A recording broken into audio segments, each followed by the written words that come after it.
Le Nouveau Testament, la seconde partie de la Bible, donne toute une série de titres à Jésus de Nazareth. L'un des plus controversés est sans nul doute celui de Fils de Dieu. Jacques Blondenier, bonjour. Bonjour. Alors, expliquez-nous en deux mots, pourquoi est-ce que ce titre de Fils de Dieu, que l'on rencontre assez régulièrement dans les évangiles et dans les épîtres, pourquoi est-ce qu'il est à ce point-là controversé ? Certainement qu'il est controversé parce que c'est une notion tout à fait centrale. Genre, si c'était annexe, si c'était si c'était rabbi ou si c'était citoyen de Nazareth, par exemple. Il n'y aurait rien de très, très dramatique à se confronter sur ce point-là. Mais là, nous sommes vraiment face au cœur du mystère de la révélation chrétienne, de toute l'histoire du salut. Et quand je dis mystère, ça ne veut pas dire quelque chose qui reste abscon et inaccessible. Un mystère, c'est quelque chose qui n'est pas accessible à notre raison ou à nos émotions ou à notre sens direct. Il faut que Dieu le révèle, que Dieu ôte le voile et nous montre de quoi il s'agit. Et c'est vrai qu'alors on est bousculé. Mais j'ai toujours envie de dire à ce moment-là, écoutez, il serait quand même étonnant que Dieu ne nous étonne pas. Ça voudrait dire qu'on l'a un petit peu réduit à notre échelle. Qu'on l'a mis dans une certaine boîte et voilà. Puis qu'on l'a enfermé oui. dans notre esprit. Oui. Quoi, si Dieu est Dieu, bien sûr qu'il est...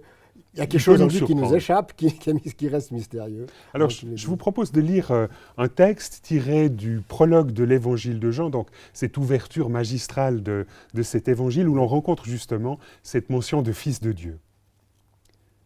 Personne n'a jamais vu Dieu. Dieu, le Fils unique qui vit dans l'intimité du Père, nous l'a révélé. Alors Jacques Blondenier, comment est-ce qu'on peut entrer dans une compréhension plus fine de cette notion de Fils de Dieu ? Je pense qu'on peut entrer dans ce mystère en écoutant les paroles de Jésus lui-même. C'est vrai que l'Évangile, indépendamment même du titre Fils de Dieu, nous révèle le fait que quand Jésus était sur la terre, Dieu était parmi nous. Et il y a des titres comme la parole de Dieu, comme le Seigneur, qui dans beaucoup de cas signifient bel et bien qu'en Jésus de Nazareth, il y avait l'homme authentiquement et pleinement humain, mais il y avait aussi une toute autre dimension. Et cela, c'est vraiment le cœur de ce qui nous bouleverse complètement, de se dire, eh bien, le fossé a été franchi entre Dieu et l'homme. Donc là, vous avez parlé de Seigneur, vous avez parlé de parole de Dieu, on a Fils de Dieu, il y a vraiment au cœur de cette affirmation, soulignée à double trait, cette dimension, Jésus est vraiment Dieu. Oui, cela souligne, je crois, ça nous rend sensibles au fait d'une relation unique et tout à fait particulière de la personne de Jésus avec son Père. Tu restes souvent, et spécialement dans l'évangile de Jean, il est dit simplement le Fils. Et quand Jésus parle de Dieu, dans la prière qu'il nous a enseignée, il dit notre Père, vous dites notre Père qui est aux cieux, mais lorsqu'il s'exprime lui-même, il dit j'irai vers mon Père et votre Père. Il y a ce caractère unique de la relation entre Dieu le Père et Dieu le Fils au sein de la Trinité. Et c'est là peut-être qu'il ne faut pas se laisser piéger, parce que ce serait assez facile de se dire, eh bien, en somme, qu'est-ce que c'est qu'une relation entre un père et son fils ? Si on regarde sur le plan humain comment un père et son fils se comportent, et on dit, c'est un bel exemple. Et Jésus a utilisé cet exemple. Il a dit, si vous, méchants comme vous êtes des pères qui donnez du pain et non pas des pierres à votre fils qui vous demande du pain, eh bien, à plus forte raison, en est-il ainsi de Dieu, qui est notre Père. Mais si on projette simplement à une dimension divine le type de relation qu'un père a avec son fils, je crois qu'on prend les choses, on met la charrue devant les bœufs, on prend les choses à l'inverse. C'est plutôt la relation de Dieu le Père avec son Fils incarné en Jésus de Nazareth qui devrait pouvoir devenir peu à peu le modèle de nos relations entre parents et enfants, plutôt que l'inverse. Est-ce que vous diriez à certains égards que l'usage du mot fils ici est plus de l'ordre de l'image pour dire cette relation particulière que vraiment souligner cette dimension de filiation comme certains le comprennent parfois, en tout cas du côté de l'islam on dit que Dieu ne peut pas avoir de fils parce qu'en fait, voilà, Dieu ne peut pas avoir de relation sexuelle avec un humain. Ce que vous soulignez là me semble très important. Effectivement, il faut savoir d'abord que l'expression « fils de » est un sémitisme, c'est-à-dire une forme de langage qui appartient à une famille de langues et qui ne peut pas être transposée sans autre dans une autre famille de langues parce que le transfert littéral du sens ne rend pas compte de la réalité. On peut prendre pas mal d'exemples. Je prends un exemple très simple d'un des premiers prédicateurs chrétiens, il s'appelait Barnabas. Et l'auteur du livre des Actes, Luc, nous traduit lui-même le titre, il lui dit, ça veut dire fils d'exhortation. Bar, ça veut dire fils en araméen, et Nabas, c'est Nabi, le prophète. Le prophète, donc ça veut dire qui annonce, qui exhorte. Bien sûr, fils de prophète pour Barnabas, ça ne veut pas dire que son père était prophète, mais qu'il était particulièrement éloquent et doué pour encourager les gens. Et dans l'Ancien Testament, on trouve des expressions comme fils du mensonge ou fils de la lumière. Pour dire tout simplement que c'était un menteur ou quelqu'un de lumineux. Oui, que c'était quelqu'un qui incarnait en quelque sorte une certaine valeur, une certaine réalité. Et c'est bien dans ce sens-là qu'il faut entendre, nous, l'expression « fils de Dieu ». Donc ça veut dire que concrètement, lorsque on dit à propos de Jésus qu'il est fils de Dieu, c'est pour souligner sa divinité. C'est pour souligner sa divinité et ne pas tomber dans le piège, justement, d'une sorte qui serait un grossier paganisme, en somme, de penser que Dieu a eu des relations avec Marie et dont serait né Jésus. On a même parfois, dans la polémique interreligieuse, entendu dire que la Trinité, c'était Dieu le Père, Marie la Mère et Jésus l'enfant. Et ça, quand même, il y a une certaine théologie chrétienne qui a favorisé cela en faisant de Marie la Reine du Ciel, par exemple. Et je crois qu'il faut être vigilant sur ce plan-là. Alors, on voit bien un peu l'importance de cette affirmation, fils de Dieu, donc le fait que est souligné à propos de Jésus sa divinité. Pour notre foi, pour notre vie aujourd'hui, en quoi est-ce important de souligner, de mettre en avant cela ?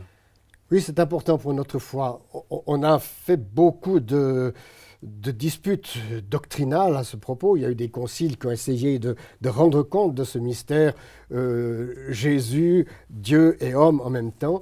Mais je crois que prioritairement, c'est pour nourrir notre foi et pour nous faire découvrir ce qu'il y a d'absolument unique dans la bonne nouvelle de l'Évangile. N'est-ce pas ? Si on compare avec les religions en général, qu'est-ce que c'est que le phénomène religieux ? C'est en somme l'aspiration de l'homme à monter vers la divinité. C'est à rencontrer une transcendance. Exactement, à rencontrer une transcendance, à s'approcher du sacré. Et alors, dans ce cas-là, si on examine un petit peu ce qui se passe, on peut dire qu'il y a une sorte de sélection qui se passe, les plus doués, une élite, parce qu'elle est plus pieuse, plus vertueuse, peut-être plus intelligente ou peut-être plus riche, ce qui lui permet de consacrer du temps à son amélioration personnelle, vont s'élever. Ils n'arriveront pas jusqu'à la divinité, mais enfin, il y aura une sorte de sélection naturelle qui va se faire parmi les humains. Et quand on réfléchit à l'Évangile, on s'aperçoit que c'est complètement l'inverse. Ce n'est pas l'homme qui s'élève vers Dieu, c'est Dieu qui est descendu vers nous. Dieu a donné son Fils, Dieu l'a envoyé.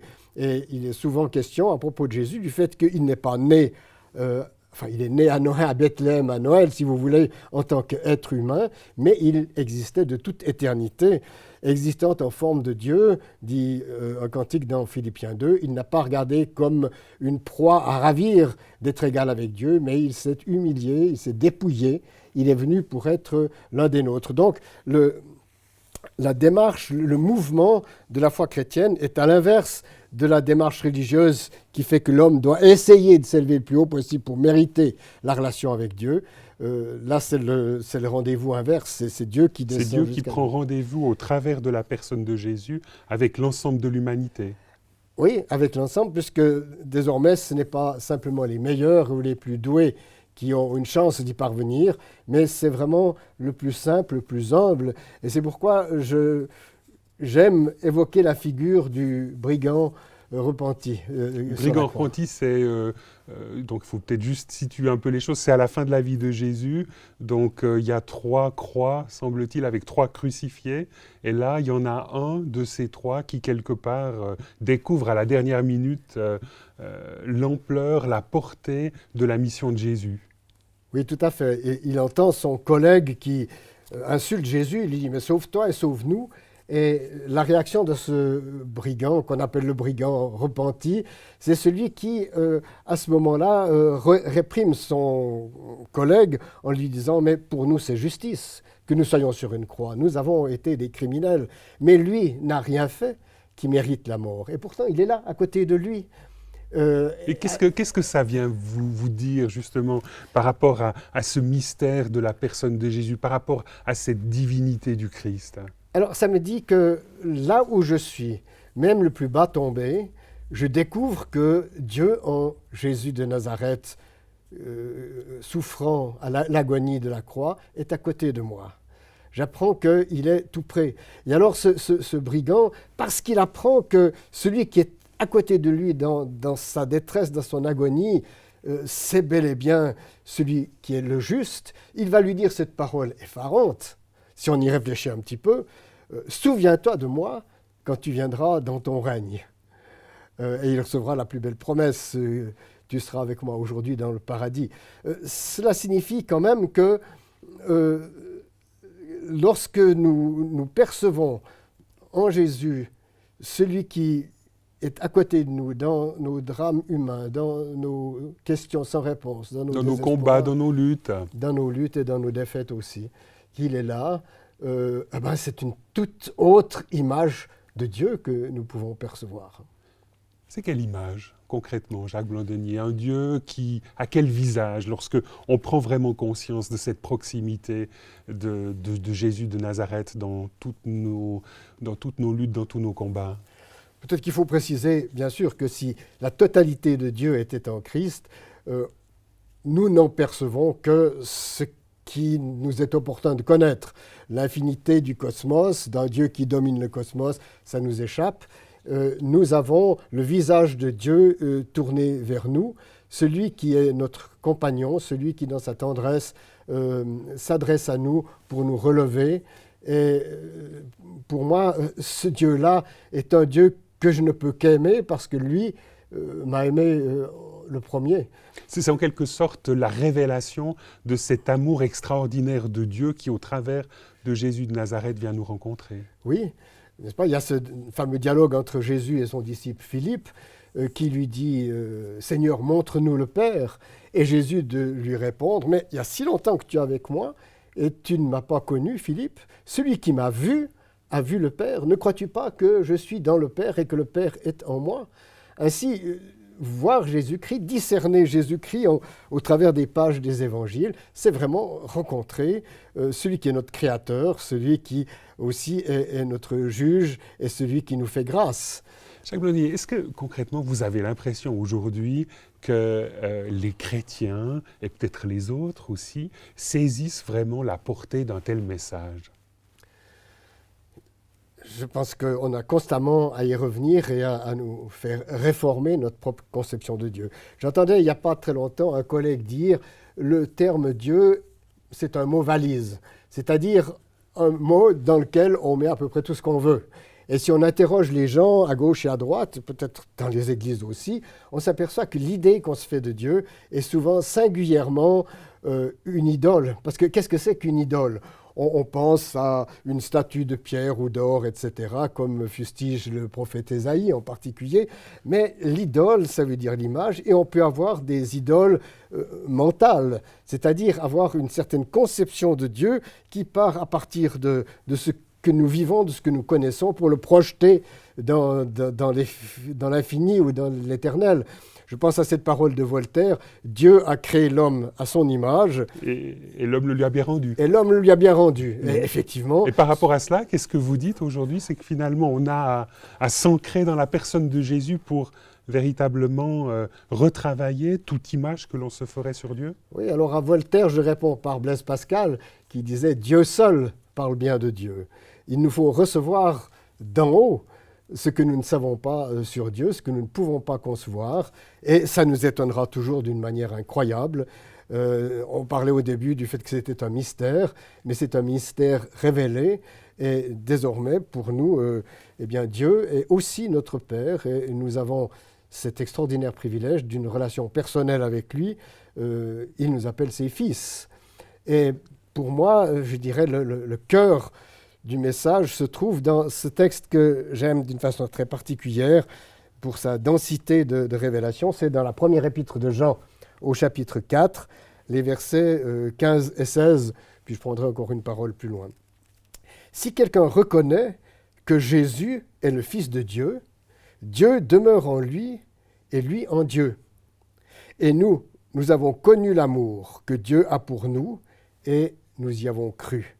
Dieu est amour, et celui qui demeure dans l'amour demeure en Dieu, et Dieu demeure en lui. » Et un petit bout plus loin, « Quant à nous, nous aimons parce que lui nous a aimés le premier. » Il y a toute une éthique, en somme, qui va découler de cette vision rencontre de Dieu. C'est pour ça que c'est si qui important. est un Dieu qui est amour. Jacques Blondinier, merci beaucoup de nous avoir emmenés dans la réflexion autour de ce titre, Jésus, Fils de Dieu. Je rappelle que vous avez publié un livre qui s'intitule Jésus-Christ, Dieu avec nous, et qu'il est disponible, selon la formule, dans toutes les bonnes librairies. Madame, Monsieur, nous espérons que cette émission vous aura intéressé. Au revoir et à bientôt.